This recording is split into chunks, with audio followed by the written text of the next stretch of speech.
Protected the city of Cleveland, his life on the line every single day. Now more than 20 years after an officer was killed in Give the victim a presence in the court and the justice system, a voice, a face.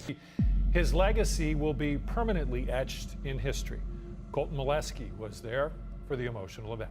Well, a stretch of road in Cleveland now officially has a new name tonight, and it's to honor a local hero. Essentially, there was an early period where the court really took a hard look at the statute. A man who has spent more than 2 decades on death row is once again at the center of a legal battle that could determine his fate. Williams was convicted and sentenced to death in the 1998 stabbing death of Alicia Gale. Just a few days, the case of Marcellus Williams will return to court in a pivotal hearing that could determine his fate. A former social worker and St. Louis Post-Dispatch reporter. The upcoming hearing on August 21st will see Bell's and Bailey's offices present their cases before the court. St. Louis County prosecutor. Case of Kwesi Bryan. Kwesi Bryan, born on October 2, 1970, stands at the center of a notorious criminal case in the United States. Convicted for the slaying of Cleveland police officer Wayne Leon during a routine traffic stop in 2000, Bryan's legal journey has been marked by trials, appeals, and the ultimate sentence of demise row in Ohio.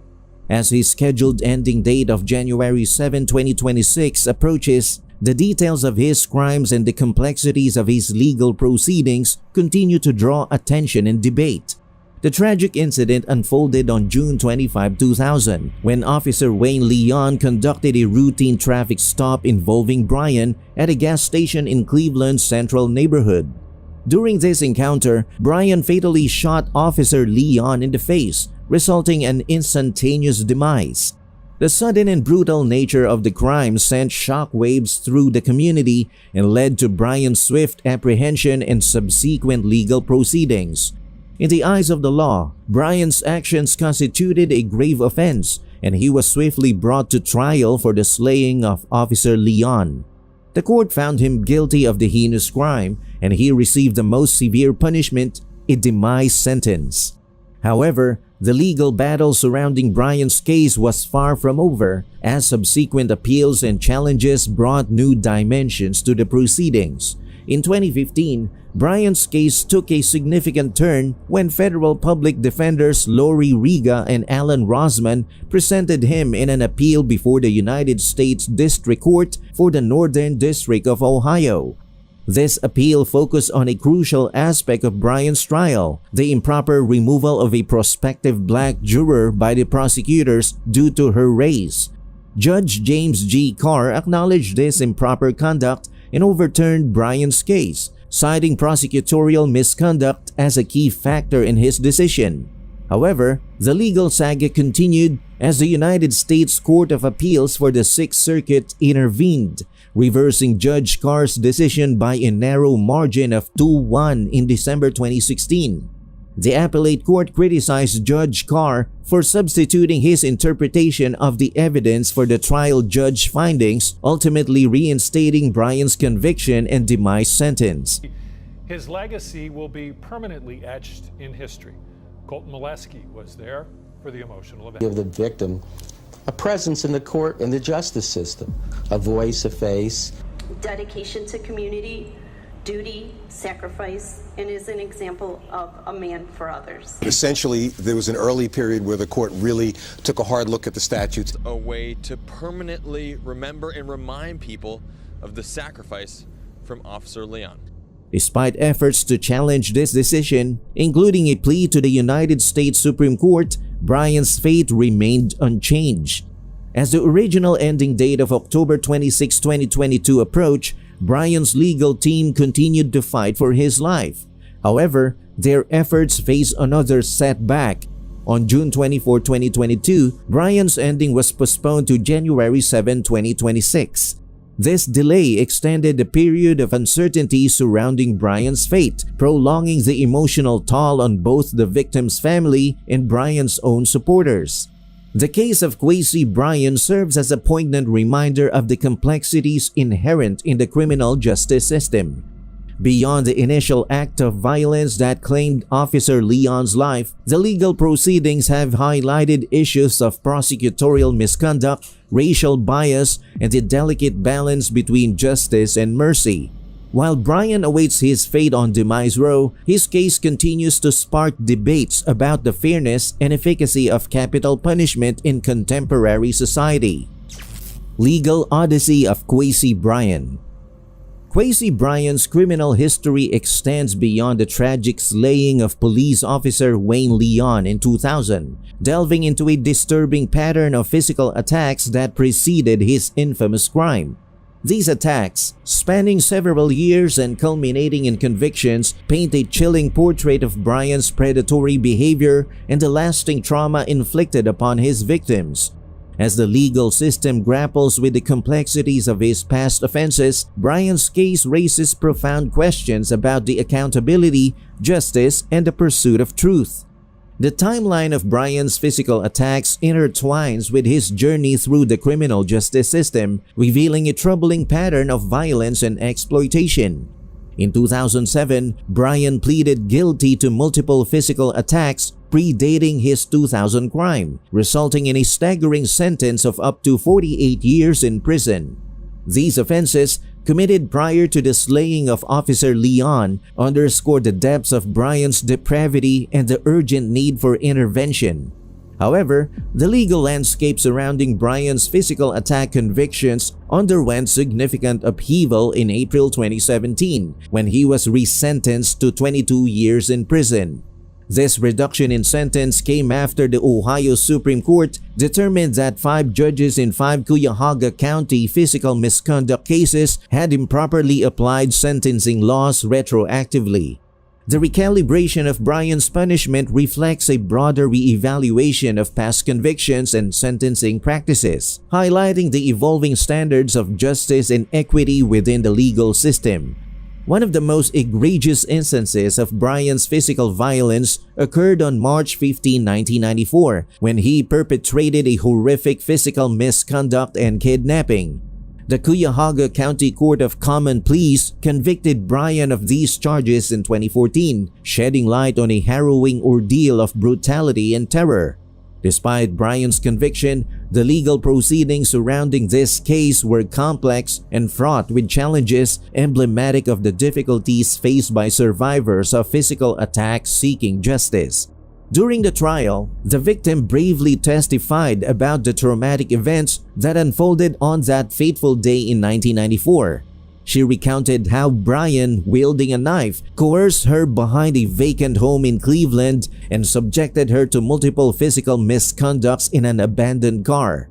However, the legal proceedings surrounding Bryan's conviction were not without controversy, with questions raised about the admissibility of evidence and the sufficiency of due process.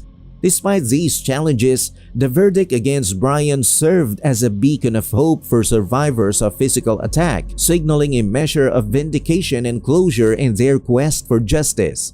The revelation of Bryan's DNA matching the physical misconduct kit further solidified the case against him, providing irrefutable evidence of his culpability. This forensic breakthrough underscored the importance of utilizing cutting-edge technology in criminal investigations and holding perpetrators accountable for their crimes even decades after the fact. Bryan's conviction stands as a testament to the tireless efforts of law enforcement and prosecutors in seeking justice for victims of physical violence. As Bryan's legal saga unfolds, the broader implications of his actions reverberate through the criminal justice system and society at large. His case serves as a stark reminder of the pervasive nature of physical violence and the urgent need for robust legal mechanisms to address and prevent such atrocities. Moreover, Bryan's crimes underscore the critical importance of supporting survivors, amplifying their voices, and dismantling the systems of oppression that enable perpetrators to evade accountability. Governor DeWine grants reprieve. Governor Mike DeWine of Ohio has granted a reprieve to Kwesi Bryan, a Cleveland man convicted of slaying Cleveland Patrol Officer Wayne Leon in 2000.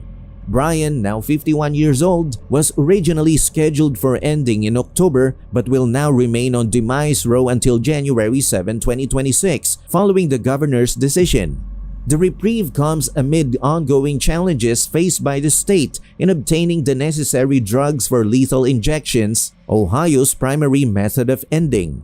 Governor DeWine, who has repeatedly delayed ending since taking office in 2019, has expressed reservations about the demise penalty and urged state legislators to explore alternative methods.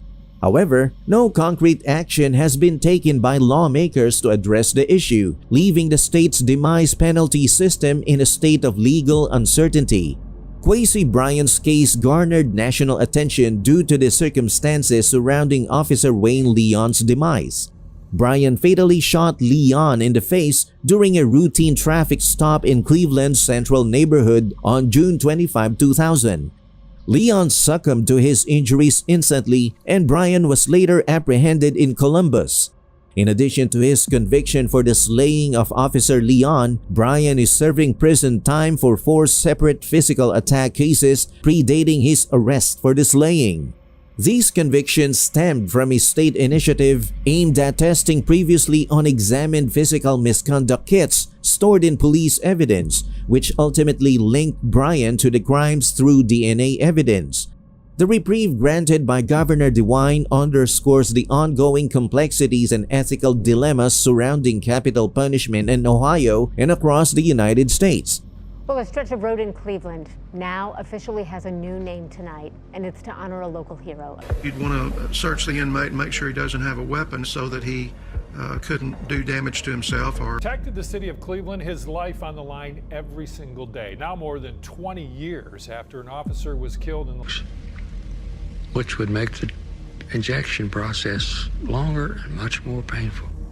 With the state struggling to procure the necessary drugs for lethal injections and no viable alternatives proposed by legislators, the future of Ohio's demise penalty remains uncertain.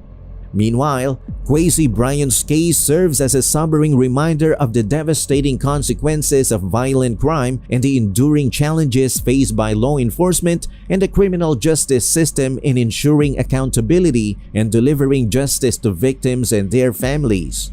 As Bryan awaits his fate on demise row, his case continues to spark debate and reflection on the efficacy and morality of capital punishment in contemporary society. Marcellus Williams, who has been on the gloomy row for over 2 decades for the 1998 knifing demise of journalist Felicia Gale, is set to be put down on September 24, 2024 at 6 p.m. But his case has recently kicked up a storm of controversy, with new evidence suggesting he might actually be innocent. Williams was convicted for the slaying of Gale in her University City, Missouri home. However, recent revelations are raising serious doubts about his guilt. DNA found on the knife and at the crime scene doesn't match Williams' profile. Even more damning, fingerprints, footprints, and hair samples discovered at the scene have all been ruled out as his, which begs the question, can we end someone's life without solid evidence? I guess so.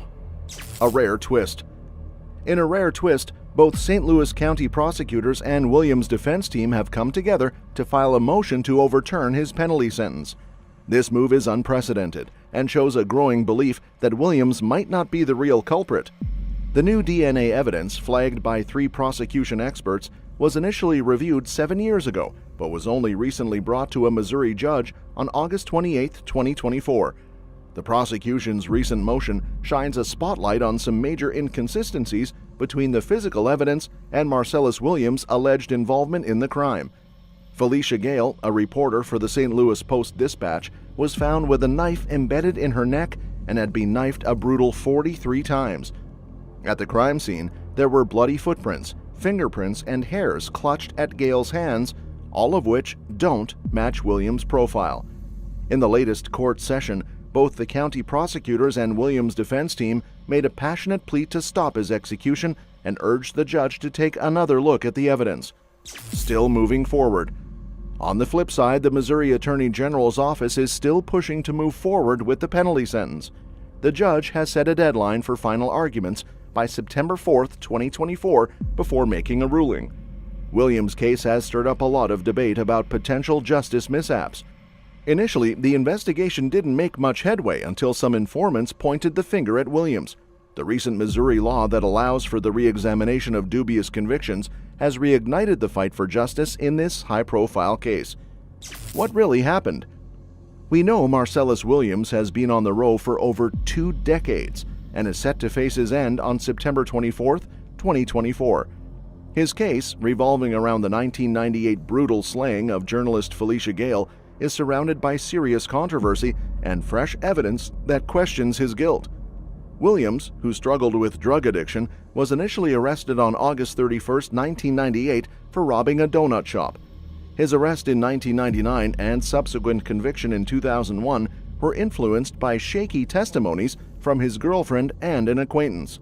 The jury that convicted him had 11 white members and just 1 black member, after 6 qualified black jurors were dismissed through preemptory challenges, a practice slammed by the Innocence Project and current prosecuting attorney Wesley Bell as a breach of Williams' constitutional rights. In 2015, the Missouri Supreme Court put a stop to Williams' penalty and brought in a special master to review DNA evidence, which ultimately excluded Williams as a match. However, the special master didn't address these findings, and the end date was reset for August 22, 2017. Just hours before the execution, though, Governor Eric Greitens stepped in with a stay and set up a board of inquiry to review the case. But in June 2023, Governor Mike Parson disbanded the board before it could deliver its findings, prompting Attorney General Andrew Bailey to push for a new end date. Williams' defense argues that this whole situation violated his constitutional rights, and a lawsuit challenging the governor's actions was dismissed by the state Supreme Court. As things stand, the execution date is now firmly set for September 24, 2024.